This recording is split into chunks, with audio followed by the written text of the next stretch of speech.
초콜릿폰, 프라다폰 등 피처폰의 인기로 LG전자 모바일 사업은 한때 세계 시장 3위까지 올랐습니다. 하지만 경쟁사보다 뒤늦게 스마트폰에 진출한 것이 결정적 실패 요인이 됐습니다. 결국 23분기 연속 적자, 누적 적자 5조 원을 극복하지 못하고 오는 7월 31일자로 26년 만에 폰 사업을 접기로 했습니다. 독일 폭스바겐 등과 매각 협상을 벌였지만 성과를 얻지 못했습니다. 국내 시장 점유율 10%였던 LG의 사업 포기로 삼성전자 쏠림 현상은 더 심화될 것으로 보입니다. 삼성이나 애플로 가야 되는데 이 안드로이드 계속 쓰는 사람이 애플 아이폰을 새로 쓰려면은 솔직히 좀 약간 부담되거든요. 삼성전자뿐인 거죠. 샤오미 등 중국 제품도 중저가 시장에서 일부 약진하겠지만 브랜드 신뢰도가 낮은 게 한계입니다. LG전자는 사업 종료 뒤에도 품질 보증이나 수리, OS 업그레이드 등 사후 관리를 계속한다고 밝혔습니다. 휴대폰의 이제 소모품은 기존 제품의 부품 보유 기간에 따라 구매가 가능합니다. OS 업그레이드를 지원하도록 준비하고 있습니다. 3,700여 명의 모바일 사업부 인력은 계열사로 재배치하고 차세대 TV, 로봇 등 핵심 모바일 기술의 연구 개발은 이어갑니다. SBS 한지연입니다. 지하철 창문처럼 보이지만 그냥 유리가 아닌 투명 디스플레이입니다. 날씨 정보가 나오고 어느 역을 지나가는지도 볼 수 있습니다. 케이크 진열대 앞에 다가서니 유리판인 줄 알았던 디스플레이에 케이크 종류와 가격 설명이 뜹니다. 이집트 벽화 앞에선 투명 디스플레이가 움직이면서 고대 문자의 뜻을 알려줍니다. 벽, 진열대, 이렇게 걸어다니는 바닥에도 디스플레이를 깔아놨을 정도로 다양하게 활용 가능합니다. 유리창을 대체할 만큼 투명도가 높은 이 투명 OLED 제품은 우리 업체가 세계에서 유일하게 양산에 성공했습니다. 디스플레이 산업이 많이 성숙되어서 어려움을 겪고 있는데 향후 미래 성장을 감안해서 여러 가지 적극적인 시장 공략을 좀 준비하고 있습니다. 디스플레이 시장에서 중국은 값싼 LCD를 내세워 지난해 이 부문 시장 점유율 40%를 넘기며 1위에 올랐습니다. 우리나라는 LCD를 줄이고 고부가 가치의 OLED 시장에 집중해 70% 이상을 점유하고 있습니다. 정부는 반도체 배터리 백신에 이어 디스플레이 산업도 국가 전략 기술로 추가해 내년부터 연구개발과 설비 투자에 세제 혜택을 주기로 했습니다. 중국의 추격이 너무 무섭단 말이에요. 중국은 적자나면 다 정부가 보조해줄 정도의 정부인데 그래서 세액 공제하는 그 퍼센티지가 더 많아야 된다. 그게 핵심이죠.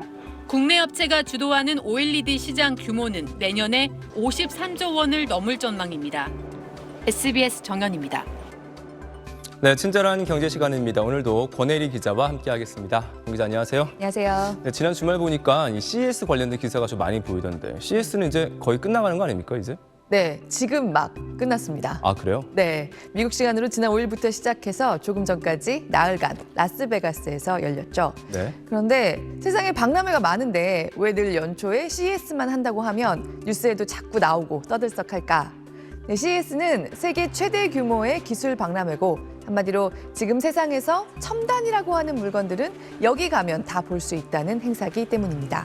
특히 최근 10여 년은 정보통신 기술이 크게 발달하면서 공상과학 영화에서나 보던 그 미래가 진짜로 오고 있구나. 인류가 체감한 10년이죠.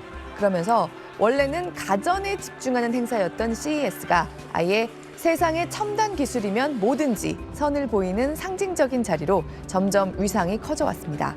그러다가 된서리를 맞은 게 짐작하시는 대로 코로나 사태 이후입니다.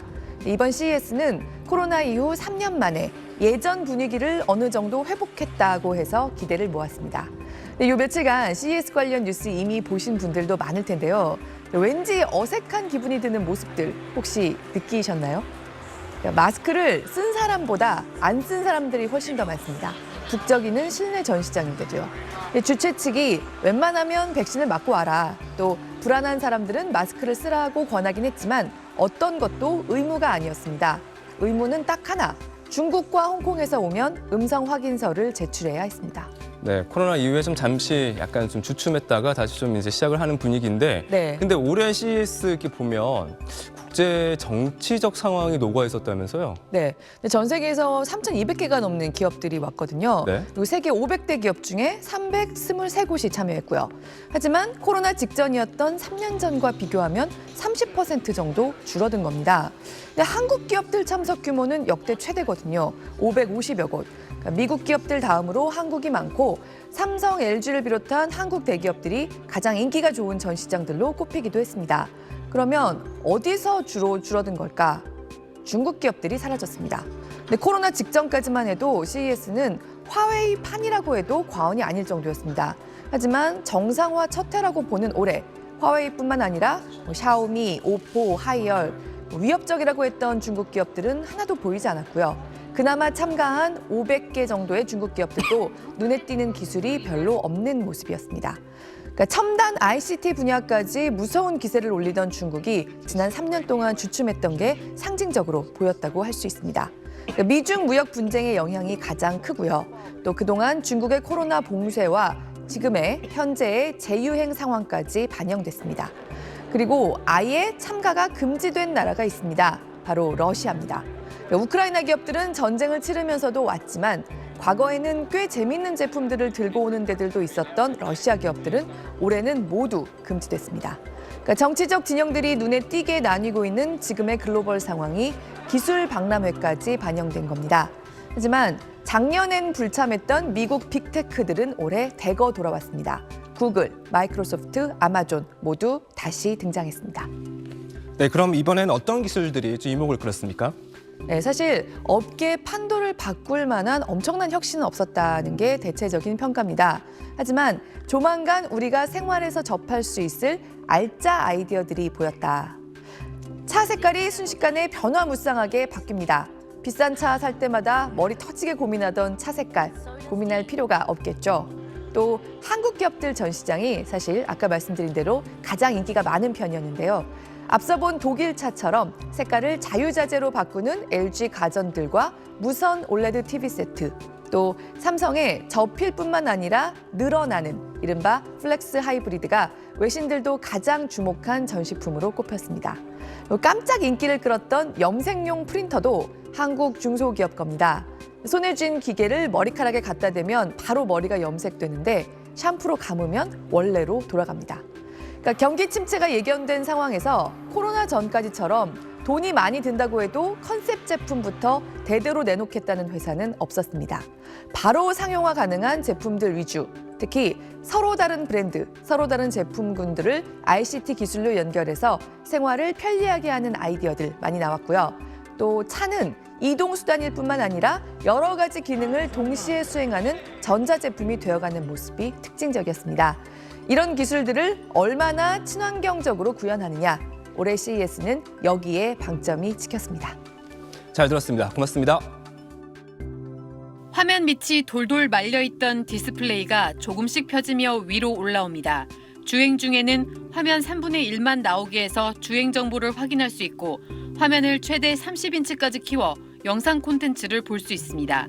스마트폰, TV에 이어 차량용으로도 돌돌 말 수 있는 롤러블 디스플레이가 개발됐습니다. 부피 및 설치 공간을 최소화해 다양한 위치에 장착할 수 있다는 점이 롤러블 디스플레이의 특징입니다. 차량 내부 디자인에도 획기적인 변화가 예상됩니다.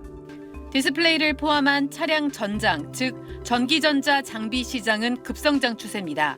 운전석 앞유리를 투명 디스플레이로 대체해 이동하면서 화상회의를 하고 자율주행 모드를 실행합니다. 5분 후에 화상회의가 있습니다. 곧 회의 연결하도록 하겠습니다. 풍경을 보고 싶으면 자동차 내부를 투명하게 바꾸거나 좌석 팔걸이나 앞에 디스플레이 패드를 배치한 모습도 머지않은 현실입니다. LG와 삼성은 세계 차량용 디스플레이 시장의 90%를 점유하고 있는데 현대기아차도 전장 사업을 확대하고 있습니다. 전기차 시장이 커지며 엔진 등 내연기관 관련 부품은 감소하고 전자장치 수요는 급증해 5년 뒤 전 세계 전장 시장 규모는 900조 원 이상으로 늘어날 전망입니다. 또 자율주행 기술 발달과 함께 차 안에서 다양한 경험을 하는 미래 수요도 예상되는데 반도체, 디스플레이, 카메라, 센서 등 인접 산업이 고루 발달한 한국 기업에 유리할 수 있습니다. SBS 정연입니다. LG전자의 2023년형 LG 올레드 에보가 올레드 TV 최대 시장인 유럽에서 높은 평가를 받고 있는 것으로 나타났습니다. LG전자에 따르면 최근 영국 소비자 매체 위치의 TV 평가에서 올레드 에보는 평가 대상 299개 제품 가운데 1위에서 9위를 모두 석권했습니다. 또 프랑스 소비자 매체 크슈 아지르도 올레드 에보를 최고 제품으로 평가했습니다. 2023년형 LG 올레드 에보는 밝기 향상 기술이 적용돼 일반 올레드 TV보다 최대 70% 밝고 기존 동급 제품 대비 반사와 화면 비침 현상이 줄었습니다.